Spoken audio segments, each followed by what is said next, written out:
Բարև ձեզ, պարոն նախագահ, ես Քոջաբաշյան Հովհաննեսն եմ, Հայկական համալսարանի 5-րդ հոսքի շրջանավարտ, ինչպես նաև Հայաստանի ամերիկյան համալսարանի քաղաքականություն և պետական կառավարում բաժնի ուսանող։ Պարոն Սարգսյան, պարոն Էլբակյանը ժամանակակից հայոց պատմության դասախոսությունների ժամանակ մեզ պատմել է, որ Ղարաբաղյան շարժման, Ղարաբաղ կոմիտեի և ՀՀՇ-ի շարքերում ի սկզբանե կար մի խմբավորում, որ բնույթով հակարցախցի էր։ Այդ շարքում կարկառուն դեմքերից էր Վանո Սիրադեղյանը։ Որպես մտավորական թևի ներկայացուցիչ Աշոտ Բլեյանը, որ 1992 թվականի սեպտեմբերին պատերազմի ամենածանր շրջաններից մեկում գնաց Բաքու և հայտարարեց, որ մենք պատրաստ ենք ամեն ինչ հանձնել։ Երբ նա վերադարձավ Հայաստան, Լևոն Տեր-Պետրոսյանը գովեց նրան, ասելով, որ համարձակ քայլ է արել։ Պարոն Սարգսյան, ես թվեցի 3 հոգու անուն, որոնք ամենաուղղակի ազդեցություն են ունեցել կապիտուլյանտի բարոյաքաղաքական սոցիալիզացիայի վրա։ Ըստ այսմ, դուք համաձայն եք այդ մտմանը, որ կապիտուլյանտն այս անձանց հոգեզավակն է, գլխավորությամբ Լևոն Տեր-Պետրոսյանի, և եթե ոչ, ապա ինչու։ Հարցս կշարունակի Հայկական համալսարանի դասախոս Մանե Թաթուլյանը։ Բարև ձեզ, պարոն նախագահ, Մանե Թաթուլյան, Հայկական համալսարանի փիլիսոփայության դասախոս։ Հարցս հետևյալն է, հաշվի առնելով Փաշինյանի ակնհայտ հակահայկական, հակաարցախյան, հակաբանակյան տեսակետը եւ իր ընդհանրապես դիրքորոշումը, իդեպ ոնց որ դուք եք նշել, հենց դրա պատճառով ինքը հայտնվել էր ձեր տեսադաշտում, արդյոք հնարավոր չէ ձեռնարկել իրավական թե ուրիշ տեսակի քայլեր նրան չեզոքացնելու համար, օրինակի համար ամնիստիայից ոչ ազատելը կամ այլ ուրիշ տեսակ քայլեր։ Շնորհակալություն։ Սկսեմ նրանից այդ հոգեզավակի մասով, ես որքանով հիշում եմ, կարծեմ դուք եք տեղյակ եղնեք, որ Լևոն Տեր-Պետրոսյանը Հայաստանի այսօրվա կառավարիչին անվանել է, ինչա, խելապակաս, պատոհաս եւ այլն, արդյոք դուք համարում եք, որ նրանց մոտեցումները Լեռնային Ղարաբաղի խնդրի լուծմանը միանման են։ Ոչ։ Եթե մենք այդ կանխավարկածով ղեկավարվենք, այդ նշանակում է, որ Լևոն Տեր-Պետրոսյանի նախագահության ժամանակ Հայաստանը դեմ էր, բայց տեսեք Ղարաբաղը մենակ կռվեց ու հաղթեց։ Այդպիսի տրամաբանություն ինձ դուր չի գալիս, կարծում եմ որոշակի այսպես տակը այլ աստար կա, որը ես չեմ կիսում։ Իհարկե, այսօրվա Հայաստանի կառավարիչը մի ժամանակ եղել է Լևոն Տեր-Պետրոսյանի թիմում։ Բայց Հայաստանի երկրորդ նախագահ, Հայաստանի երրորդ նախագահն են եղել այդ թիմում։ Այսինքն բոլորին այսպես խառնել, ինչ որ մեկին վատաբանելու համար,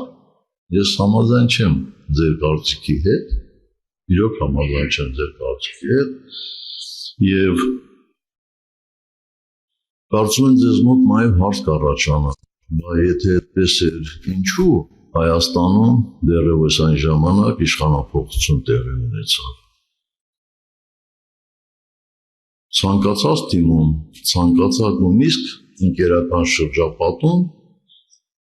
լինում են հարցեր, որոնք ինչ-որ մի փուլում կարծիքները տարբերվում են։ Այնպես որ այդտեղ ոչ ողբերգություն կա, ոչ որևէ միտում կա, և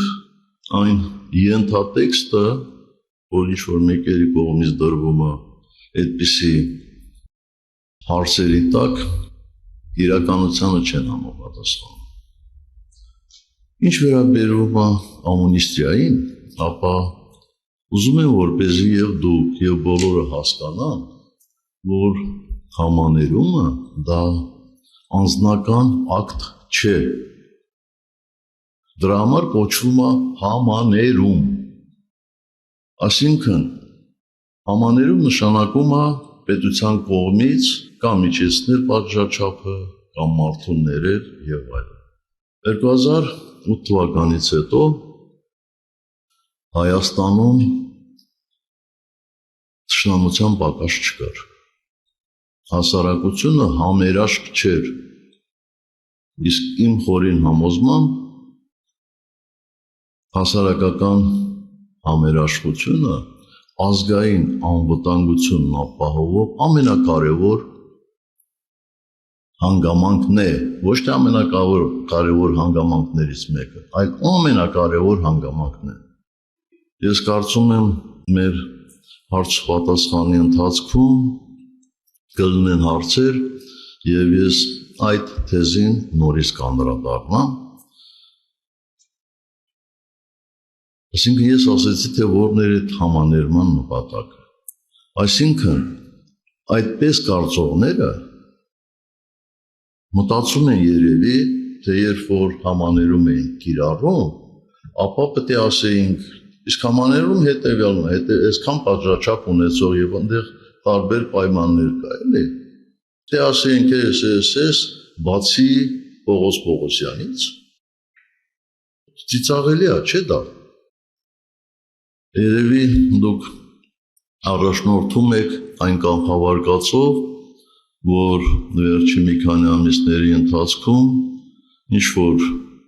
մարդկանց կողմից տարածվում է այն գաղափարը, որ այսօրվա Հայաստանի կառավարիչին մենք նախապատրաստել ենք, չգիտեմ որ թվականից, որպեսզի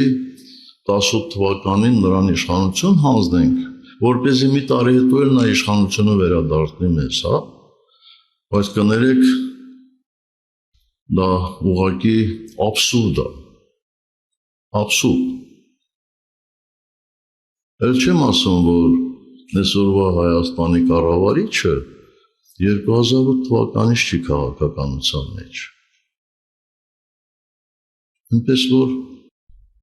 ես չեմ կարող ձեզ խորհուրդ տալ ձեր կարծիքը փոխել, բայց բոլոր պարագաներում իմ կարծիքը այդպիսին է։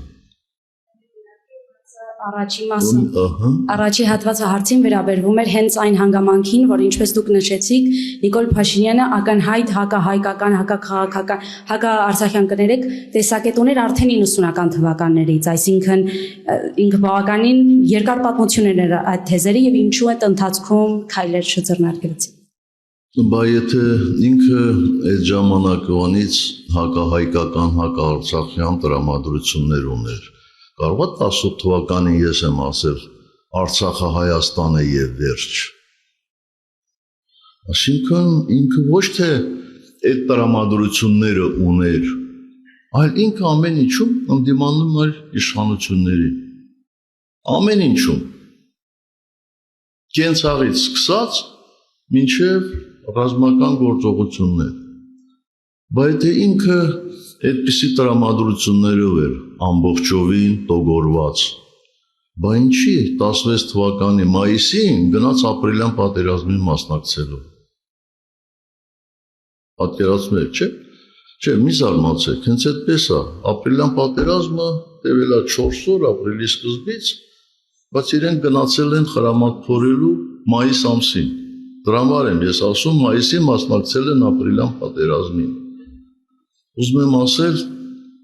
որ չեմ կարող ասել այսօրվա Հայաստանի կառավարիչը այդպես ամբողջովին տոգորված էր պրոարցախյան տրամադրություններով։ Ոչ, իմ ասելիքը հետևյալն է։ Ինքը իր բազմաթիվ թիմակիցներ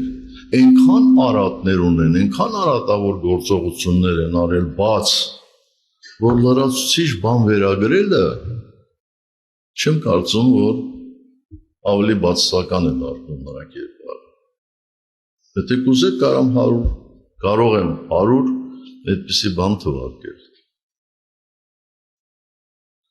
Ես հասկացա, որ ինչ-որ չափով համաձայնվեցիք այնց հետ։